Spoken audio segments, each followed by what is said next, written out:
বিষ্ণুপুরের the caesar family স্যালনে গিয়ে এটা কি হলো আমার সাথে। সো হ্যালো গাইস, কেমন আছো তোমরা? আশা করছি তোমরা অনেক ভালো আছো। তো আমার একটি নতুন মিনি ব্লগে তোমাদের অনেক অনেক স্বাগত জানাই। তো গাইস, পুজো তো চলেই এলো, তোমাদের কি হেয়ার কাটিং করানো কমপ্লিট হলো? তোমরাও যদি হেয়ার কাটিং করাতে আমার মতো লেট করে থাকো তাহলে অবশ্যই তোমরা চলে এসো এখানে। জায়গাটা কোথায়? এটা হলো বিষ্ণুপুর ঝাপড় মোড়ের একদম কাছে। তোমরা দেখতেই পাচ্ছ গাইস, আমি এখানে এখন প্রবেশ করছি।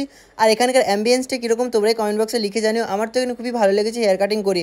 আর দেখতেই পাচ্ছ গাইস, হেয়ার কাটিং করানোর জন্য যে সমস্ত রকম প্রসেস সেগুলো এখানে করা হচ্ছিল গাইস। এখানে শুধু হেয়ার কাট নয়, এখানে রয়েছে hair cut, hair straightening, hair spa, facial থেকে শুরু করে এভরিথিং রয়েছে এখানে। যেহেতু এটা ফ্যামিলি স্যালন, তো এখানে ছেলে মেয়ে বাচ্চা সবাই আসতে পারে। এখানকার কাজ যেমন ভালো, ঠিক সেরকমই ভালো এখানকার মানুষের ব্যবহার। তোমরাও যদি এখানকার সার্ভিস নিতে চাও তো অবশ্যই তোমরা স্ক্রিনে দেওয়া নাম্বারে কন্ট্যাক্ট করতে পারো। আর লোকেশনটা তো তোমাদেরকে অনেক আগে শেয়ার করে দিয়েছি। আর ভিডিও দেখে গেলে তোমরা ইনস্ট্যান্ট 10% ডিসকাউন্ট পেয়ে যাবে। তোমরাও যদি এখানকার সিলেক্টেড কিছু সার্ভিস নিতে চাও, সেই সার্ভিসগুলো নিলে তোমরা অবশ্যই পেয়ে যাবে গিফট হ্যাম্পার। পুজোর তো আর বেশি দেরি নেই, তোমরা এখানে সব পরিবারে চলে এসো এবং তোমাদের পছন্দের মতো সার্ভিসগুলো এখান থেকে নিয়ে নাও আর পেয়ে যাও আকর্ষণীয় গিফট হ্যাম্পার। কথা বলতে বলতে আমার হেয়ার কাট কমপ্লিট গাইস। আমার হেয়ার কাটটা কেমন লাগলো তোমরা অবশ্যই কমেন্ট বক্সে লিখে জানিও।